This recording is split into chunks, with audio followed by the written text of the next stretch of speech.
Kennedy institute of grammar and spoken English ASN college ఎదురుగా తెనాలి 45 సంవత్సరాలుగా English grammar మరియు spoken English నందు వేలాది మంది విద్యార్థులకు శిక్షణ ఇచ్చిన సంస్థ.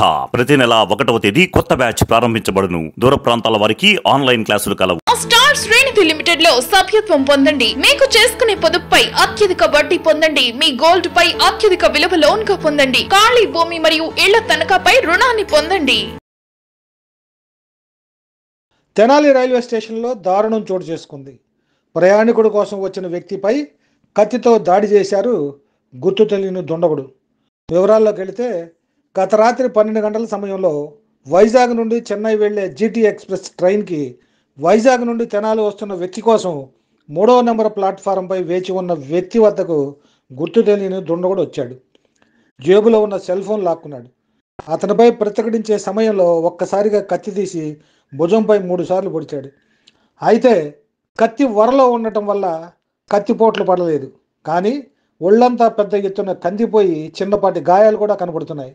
అయినా అతనితో ప్రతిఘటించి కేకలు వేయడంతో ఆ దుండగుడు పారిపోయాడు. హంతకుడు మత్తులో ఉన్నట్లు బాధితుడు చెప్తున్నాడు. ఘటన జరుగుతున్న సమయంలో ప్లాట్ఫారంపై రైల్వే పోలీసులు కనిపించలేదని ఆరోపించాడు. రైల్వే స్టేషన్ ఆవరణలో ఇటువంటి సంఘటన జరగడంతో ప్రయాణికులు ఆందోళన చెందుతున్నారు. మాది కోనరంపేట. మా మేనల్లుడు వైజాగ్ నుంచి వస్తుంటే అతన్ని తీసుకుని రావడానికి నేను రైల్వే స్టేషన్కి వెళ్తున్నాను. వెళ్ళే క్రమంలో 3వ నెంబర్ ప్లాట్ఫారం మీదకి వెళ్ళేటప్పటికి నన్ను ఒకడు ఎదురుకొచ్చి ఏ ఊరు అని అడిగాడు. ఏ ఊరు అడిగితే తెనాలి అన్నాడు. తెనాలంటే జేబులో నుంచి గబుక్కున్న ఫోన్ లాక్కున్నాడు. ఫోన్ లాక్కోగానే నేను ఫోన్ పట్టుకోగానే గట్టిగా పట్టుకునేటప్పటికి వదలబోయేటప్పటికి అతని జేబులో నుంచి కత్తి తీసి నా భుజం పట్టుకి 3 సార్లు పొడిచాడు. ఆ కత్తికి మాత్రం వర ఉంది. వరం లేకపోతే దిగబడేది బాగా.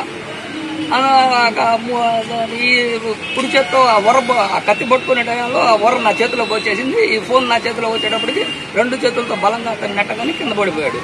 కింద పడిపోగానే నేను ముందుకు పరిగెత్తా.